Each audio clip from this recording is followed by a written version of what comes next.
SJC-11435, Gailey, Twomey, and others v. Middleborough Town Manager and others.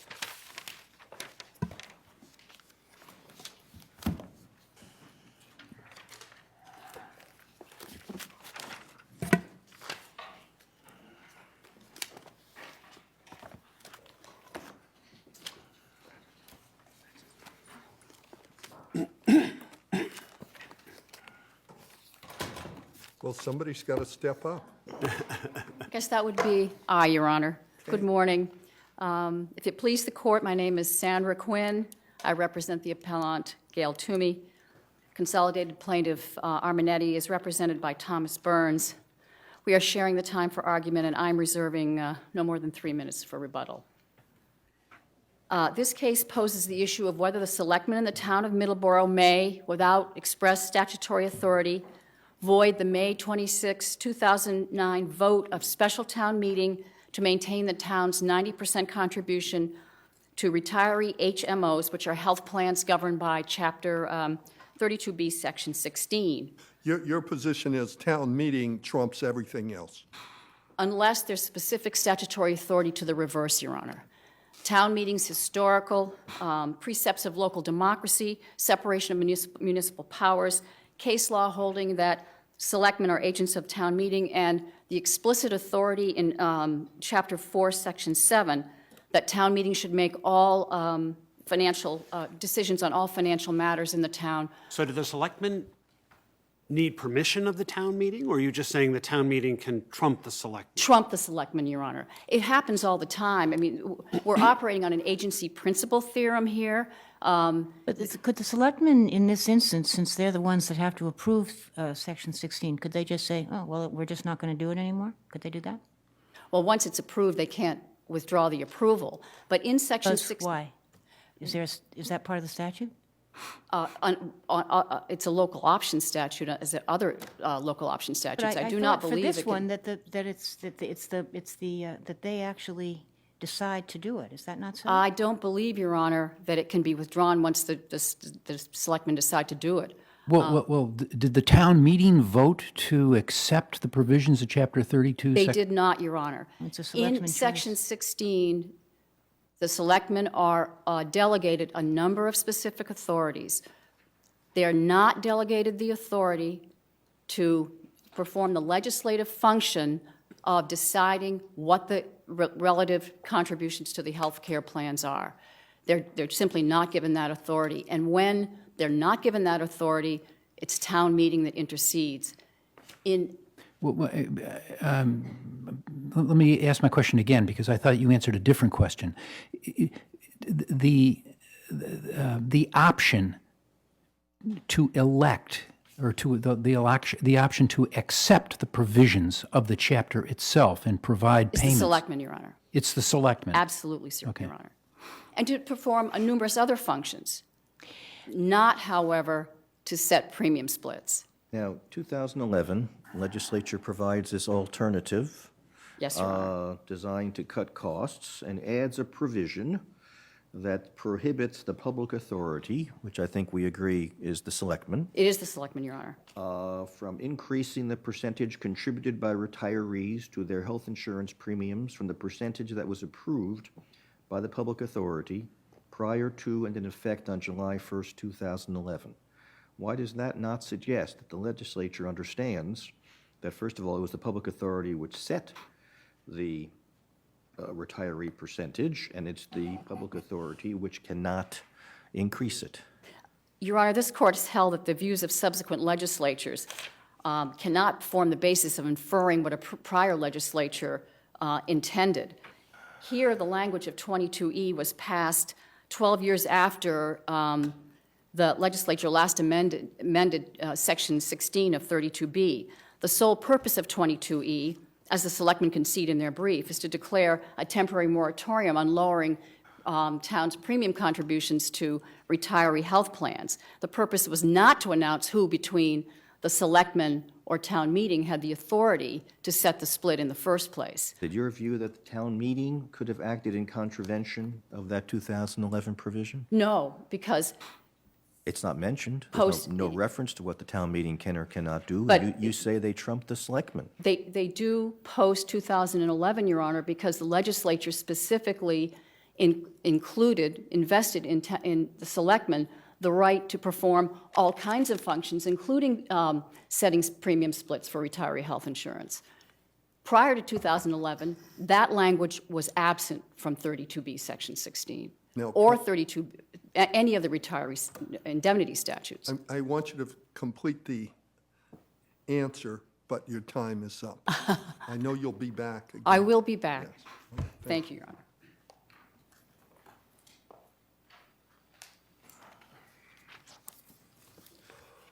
Good morning. I'm Thomas Burns. I represent the appellants as well. And I'd like to lead off with your question that you had asked Attorney Quinn as to why the new law setting the premiums decision a certain way, why that wouldn't have suggested legislative intent back to where this occurred in May 26, 2009. And the answer to that is, when you look back to the amendments in 1990 that Attorney Quinn was speaking of, or the cases that this court has dealt with, the Coach case, Anderson v. Rentham, and Uretsky v. Town of Attleboro, during that time, the legislature had the ability to change the law and to simply enter in to Section 16, that the appropriate public authority shall be responsible for the raising of rates. They chose not to do that. But in a lot of other provisions in Chapter 32, they have, if I understand it correctly, the legislature has identified the particular authority that is going to set the percentage. Is that not so? In Section 16, the Not one... not in 16, yes. in other ones related Yes, to... for executive functioning and in indemnity plans, the earlier sections of 32B, they do have set out specific roles that each branch is going to carry. For example, town meeting can vote to adopt certain sections, but selectmen can actually negotiate with the insurance carriers. That's true. And what we have here is that that hasn't been made specific. And so our issue is different because you actually have the selectmen and the town meeting butting heads. The selectmen, and it's agreed, were on notice that this town meeting was going to occur where they were going to vote to freeze the rates. They thought that that was an opinion, that whatever town meeting would do, they could trump it easily. But in the why would- actual, I'm sorry, go ahead. No, you go ahead. I should have interrupted you. But in that particular section, Section 16, it has never been held the town meeting could not vote to freeze the premiums. And actually, our position is, when you go through the historical context of town meeting, there has never been a point that where authority is not divested to the selectmen, that town meeting can't act. And so the burden is on the town of Middleborough to prove that somewhere along the line, through either the historical context, case law, or statutory authority, that this authority was given to them. They can't do that. That's why, in their brief, the position is always, well, look at the Coach case, for example. That was a case that dealt with rules and regulations. The Coach case said, if somebody tries to enroll for a retirement plan post-retirement, the selectmen can adopt a policy that says they're not able to do that. One of the anticipated benefits of that is, sure, it could be cost-saving, but even in that case, where there was an issue as far as premium splits, the court refused to say that the selectmen were able to vote on it.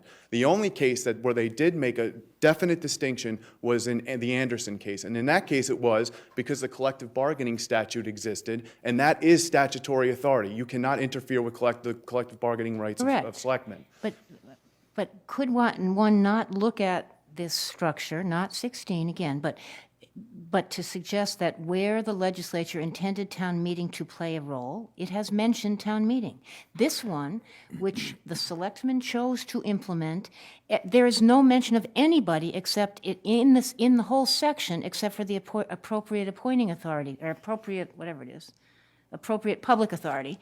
And so it's just not so clear to me that you could read into this that the legislature did not intend, as Section 11E suggests they may have, that it would be the appropriate public authority that is setting these premium percentages.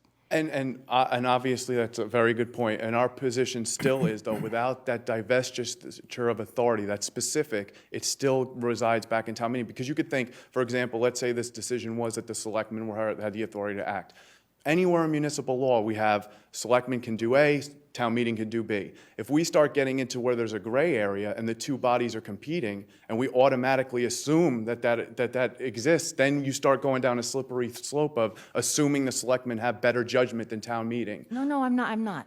Yeah, and so at the end of the day, our fallback position is historical context, and again, the failure of the court through the past 20 years to say, what would be easier? The selectmen are contracting with the insurance companies. We'll have them set the premium, but they refuse to do it. In the most recent case of Uretsky v. Middleborough, they had the opportunity to do that, and the court said, no, what we choose to do is use the verbiage local political process. We will leave it up to the local political process. And in the Superior Court's decision in this case, they said the local political process was the election of the selectmen and the selectmen's vote.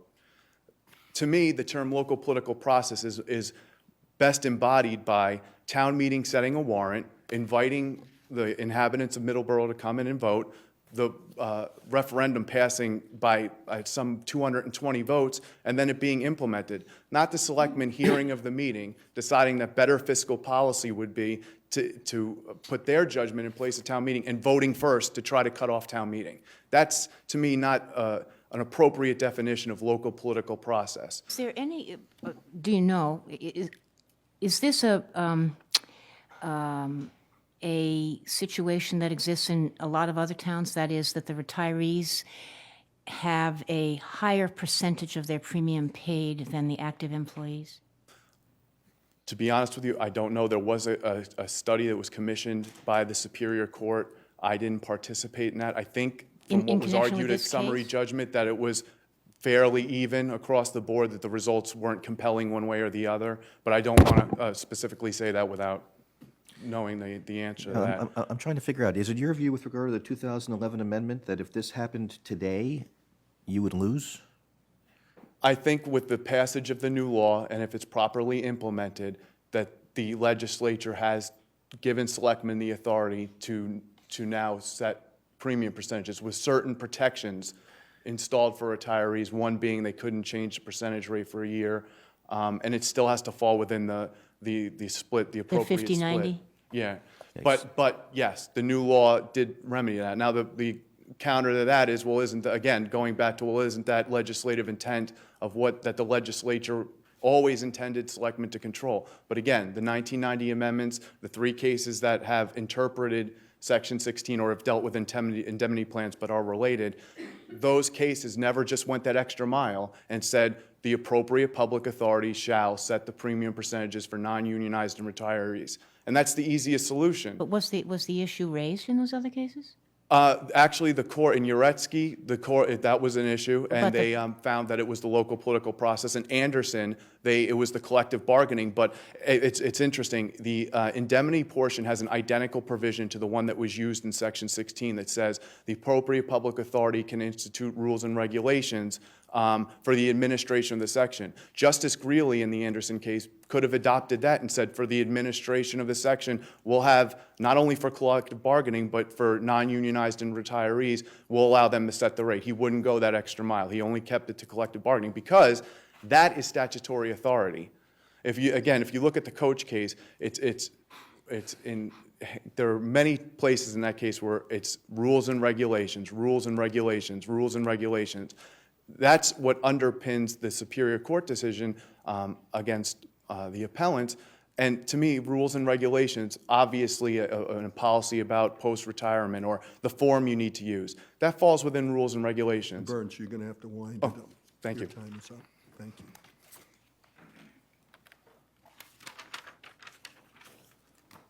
Morning, Your Honors. Attorney Leo Pelican for the town of Middleborough. The court back in 1989 in the Teamsters versus Chatham case established the proposition that, well, a municipality is bound by expressly stated constraints of Chapter 32B in setting up its insurance program for municipal employees. It has broad authority to act within these constraints. So the rule was established more than 2 decades ago that Chapter 32B had some provisions that were silent, and as long as a board of selectmen in a town did not act in contravention of express constraints in the statute, it was free to act.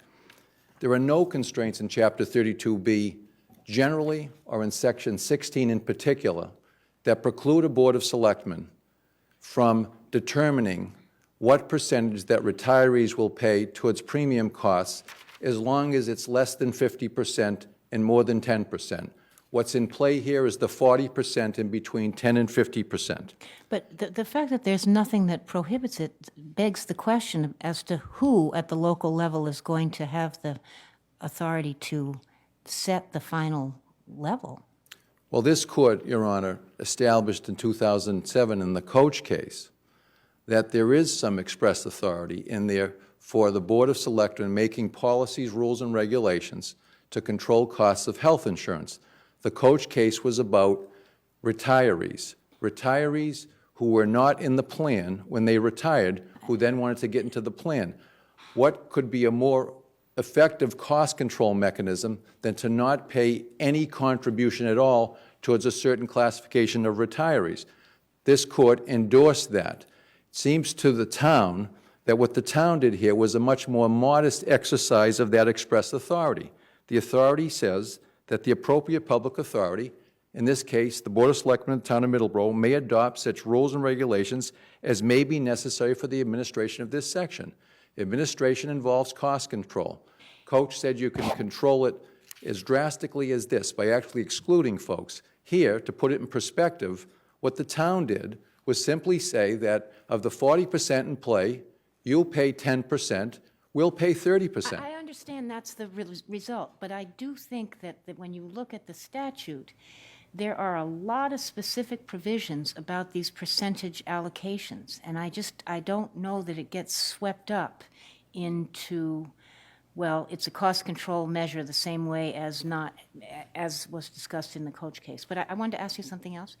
I believe that the employees suggest that, and I don't, this is what I wanted to ask you. At the state level, the Group Insurance Commission, talking about state employees. Certainly. There's a similar provision, correct, about the Group Insurance Commission can make reasonable rules and regulations to administer this program? Yes, Your Honor, but there's also a provision in that statute that makes it very clear expressly who's going to set the premium split. Okay, so Well, that's well- what you just say, that isn't Well, terribly while relevant. appellants cite that statute as instructive here, the reality is it cuts against their argument, because when the legislature saw fit to establish that in the statute, that the legislative branch was going to make the call, it said so. Here, the legislative branch in the town meeting legislative branch generally throughout Massachusetts municipalities, the legislature saw fit to mention town meeting in various sections of the statute related to indemnity plans, but you'd have to believe that it was just an oversight not to mention it in Section 16. To the contrary, that would tell us that the legislature intended for town meeting to have a particular role with indemnity plans and not with HMOs. Moreover, The logic, what would be the logic of that? Well, Your Honor, even where the town meeting has a role, bear in mind that the appellants here are suggesting that the town meeting role is to set the premium split. But this court, in the Anderson-Rentham case, established that no, town meeting can only determine whether or not you're going to pay more than 50%. The actual percentage over 50% is still determined by the executive. So that in some respects, whether town meeting is mentioned in the indemnity or not doesn't matter, because town meeting's role even there is limited. It's limited to determining whether you're going to accept certain statutes that allow you to pay 50% for retirees, accept that, or over 50%, but ultimately anything over 50% falls in the purview of the executive branch, so even with indemnity plans. Now, I know there's a suggestion that the Rentham case is all about Chapter 150E in collective bargaining. The court said it was a statutory duty of the board to determine through union negotiations what the percentage would be, what the premium split would be. But here in Section 16, you also have a statutory duty, a mandatory duty given to the Board of Selectmen. But no collective bargaining, so therefore they act. That's your point. Beyond that, Your Honor, you have the provision that I just read to you. That that imposes a statutory duty upon the Board of Selectmen. It doesn't need 150E in this context to make that determination. That is analogous to a Chapter 150E statutory duty. Interestingly, the appellants, there's a case before the court now, the Somerville case, the court just took sua sponte, that involves the issue of whether or not a town can be required to bargain with active employees for their benefits as retirees. So the 150E statutory duty may also apply there. Management is not a fan of that proposition, but nonetheless, 150E may apply to retirees as well. But even if it doesn't, you have the mandatory statutory duty encompassed by the particular provision. In the Coach case, the court found that you can exclude classes of retirees, major cost savings.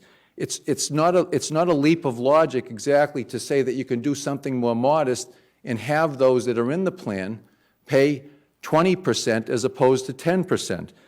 And also, in terms of reasonableness, as the court has already noticed, they're only paying what the active employees are paying. And historically in Middleborough, that is what has always occurred. So in this instance, we're talking about not only a policy, but a reasonable policy. The board had the ability, under the statute, to say, we're going to up your percentage right up to 50. It didn't do so. It did a modest increase consistent with what everybody else in the town plan was paying. Beyond the regulation power, it's very clear from Section 16, that it's a Board of Selectmen-driven statute. As the court has noted, the board determines whether or not you're going to have HMOs. The board negotiates the HMO plans, including what those plans are going to cost. Could the board at this point unconnect? I mean, there may be political fallout, but legally, could they say, okay, we're just not going to do HMOs anymore? Well, it'd be very difficult. I think you can revoke a statute the same way that you adopt it, a local option statute. But it'd be very difficult because you do have some bargaining obligations. Now you have this relatively recent statute in 2011 that gives some options to go to the GIC or do plan design changes. But I think it would be difficult to do so. But if it can be done, it can be done by the Board of Selectmen because you would revoke the same way you adopt and they adopt. But everything in that statute speaks to cost control by the Board of Selectmen to suggest that they can determine which plans, the cost of the plans, who's eligible for the plans, but they can't determine where the statute doesn't specifically state otherwise how much between 10 and 50% the retirees can be required to contribute. Just contravenes the entire structure of the statute. The plain language of the statute, the court's decision in Coach. But I take it.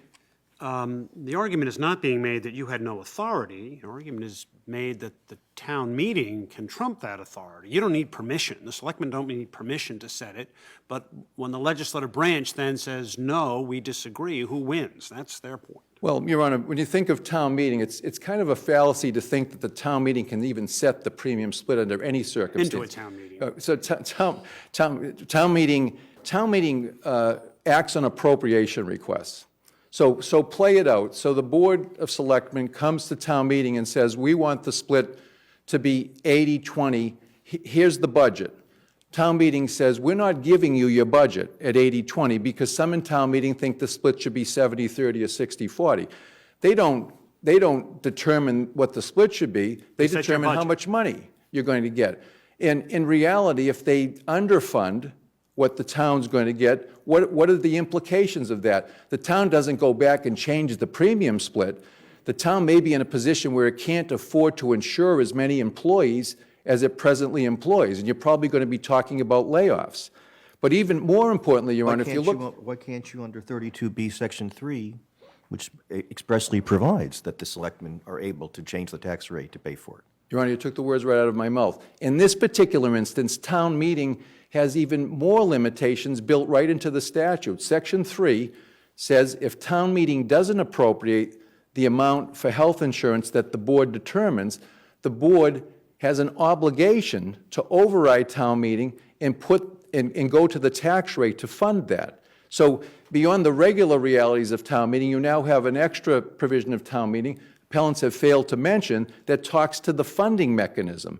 The funding mechanism itself doesn't allow town meeting to underfund. The case we have here is town meeting's purported attempt to overfund. Of course, they didn't tell how much money it was going to cost. They didn't say where it was going to come from. So the article itself is flawed. The town can't print money any more than any other town. It's got to come from someplace else. Are we going to lay off a police officer, a firefighter, or what are we going to do? But town meeting's authority historically, and by the longstanding case law, town meeting is an appropriating authority. It can authorize the expenditure of money, but it can't command the expenditure of money. So even if town meeting could somehow overfund the health insurance budget, the Board of Selectmen is always free to ignore town meeting in terms of not spending the money. They don't have to spend the money. So the idea that town meeting can determine the split, either a lesser contribution from the town or a higher contribution from the town, it just ignores the realities of town meeting and its limited functioning, and in particular ignores 32B Section 3. Very clear, town meeting has a very, very limited role in funding health insurance. The legislature saw fit to do that. In this particular instance, town meeting really didn't fund anything. They just said, find some money somewhere. No one knows how much it's going to cost. Take it from where you have to take it. But they can't force the selectmen, even if it had been a valid article, and even if there had been an amount of money in there, they can't force the selectmen to spend that money. So you're saying in Article 9, the first three words, if adopted, say, to see if the town will vote to raise and appropriate, or am I misreading that? What do the words "to see if" mean? Do they encourage the selectmen to try to do this? Well, or is that are those the first three words of every article on a well, this was a on petition for a warrant article by a group of retirees. So certainly the intent of the retirees was to try to get themselves frozen at a 10%. So you have retirees at the town meeting, you have imminent retirees, and you have employees who are going to retire someday. So it was obvious what was going to happen to the article, but even then, the retirees, they don't have any amount written into the article, which is an essential element of any appropriation. They don't tell you take 10,000 here, 5,000 here. They don't tell you any of that. They just basically say, find a way to keep us frozen at 10%. And it really doesn't command the board to do anything anyways, because it can only authorize them to spend the money. In this particular instance, if you want to look at it one way, the board overrode town meeting. If you want to look at it another way, the board ignored town meeting in terms of trying to appropriate or spend money that it hasn't been put aside anywhere. With due respect. Thank you. No. Oh, I'm just sorry. kidding. Was that also the case in Rentham? Wasn't that the town meeting voting 99%? Correct, Your Honor. So was it a similar kind of article that said, I mean, in other words, it wasn't a dollar amount, it was a, right? Yeah, the And you're saying that's not unionized the- employees in Rentham attempted to vote at 99%, in this court. But are you saying that that's what town meeting, are you saying this is an inappropriate, just forget the substance for a minute, but that a town meeting cannot have an article that doesn't have a dollar amount on it? Is that what you're saying? Well, you can't authorize an expenditure that doesn't have a dollar amount. Town meeting can't. Town meeting can't do that. In the Rentham case, the court ruled town meeting couldn't determine the percentage because it was the board. Substantively, but this is a separate problem. Correct, You say, correct. because it doesn't have a dollar amount, it just says. Town meeting under the health insurance statute can do a lot of things under indemnity plans, but none of them involve determining the specific percentage to be paid over 50%. So you need a town meeting vote to pay more than 50%, but it's always been the board's determination as to how much more than 50%. Counsel, your time is Thank up. you. Thank you.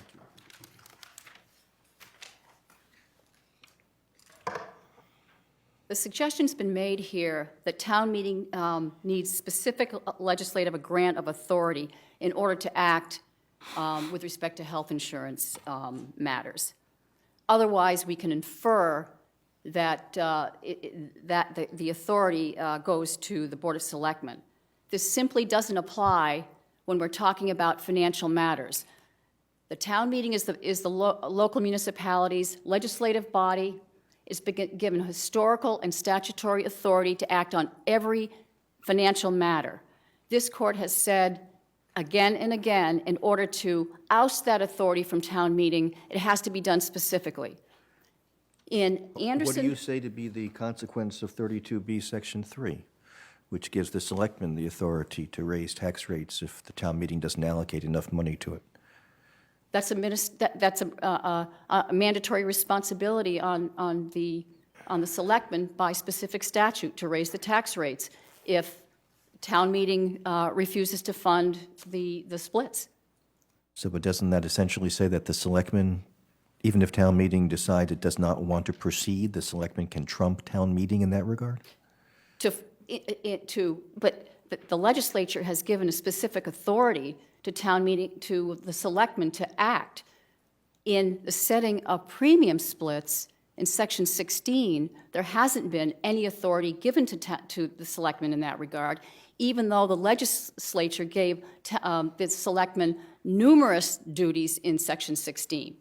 It didn't give the town meeting, the selectmen, the authority to fix the premium split. But it didn't give it to town meeting either. But, Your Honor, as I said earlier, if it did, that means a tie goes to town meeting, because town meeting has the authority, historical and statutory, to act on all financial matters. That includes fixing premium splits, unless otherwise stated by the legislature. In the Anderson case, this court held that the right to fix the split for active employees was 150E. The rules and regulations provisions in Section 14 existed 20 years ago when Anderson was decided. This court did not say the rules and regulations, that authority gave the selectmen the right for all and good to set the premium splits for all eligible enrollees in health insurance plans, including retirees. If the court had wanted to do that 24 years ago, it could have. If the source of the authority to fix premium splits for all eligible enrollees was in the rules and regulations provisions, this court would have said so 24 years ago and we wouldn't be here. That a tie, when it comes to financial matters, without explicit divestiture from town meeting, when we're talking about, as I said, financial matters, including setting premium splits, goes to town meeting. Thank you.